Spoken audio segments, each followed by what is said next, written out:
হঠাৎ দুর্ঘটনায় নিঃস্ব চট্টগ্রামের এক পরিবার। পড়াশোনার পাশাপাশি চাকরি করতেন ছোট মেয়ে রিয়া। তার আয়ই চলত সংসার।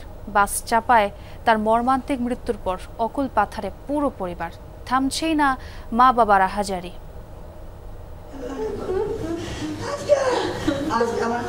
ভাই নেই, স্বামীহারা বোনও উঠেছেন বাপের বাড়ি।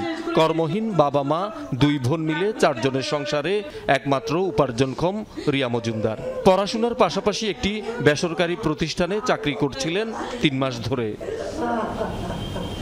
কর্মস্থল থেকে ফেরার পথে দুর্ঘটনায় সংগ্রামী এই তরুণীর মৃত্যুতে এলোমেলো পুরো পরিবার। মা বাবার কান্না যেন থামছেই না। আমার মেয়ে আমার ভরসা, আমার মেয়ে আমার ছেলে, আমার মেয়ের সংসারে হাল ধরবার লেগে চাকরিতে নামছে।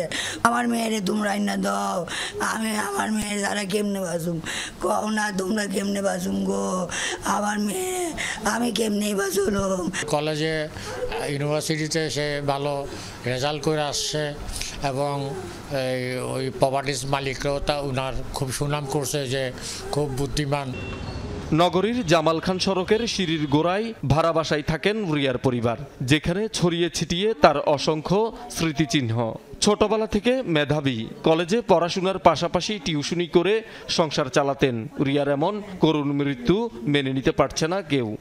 ড্রাইভার নাই, লাইসেন্সে নাই, তারপর বাচ্চা ছেলেরা মাদকাসক্ত হইয়া তারা এগুলো করতেছে। কে কার আগে মানে যাত্রী ধরবে এইসব চিন্তা ভাবনা করে গাড়ি চালাইছে। একটা মেয়ে অফিস থেকে আসার পরে সে সামান্য পেমেন্ট করছে, টাকাটা দিচ্ছে, ওর উল্টা পাশে এসে একটা গাড়ি এভাবে মেরে দিয়ে একটা মেয়ের, জলজন্ত একটা মেয়ের আজকে চলে গেল দুনিয়া থেকে। যে এই বাসের ড্রাইভার যে তাকে তার প্রাণটা নিয়ে নিছে, তার জন্য তার দৃষ্টান্তমূলক শাস্তি চাই আমরা।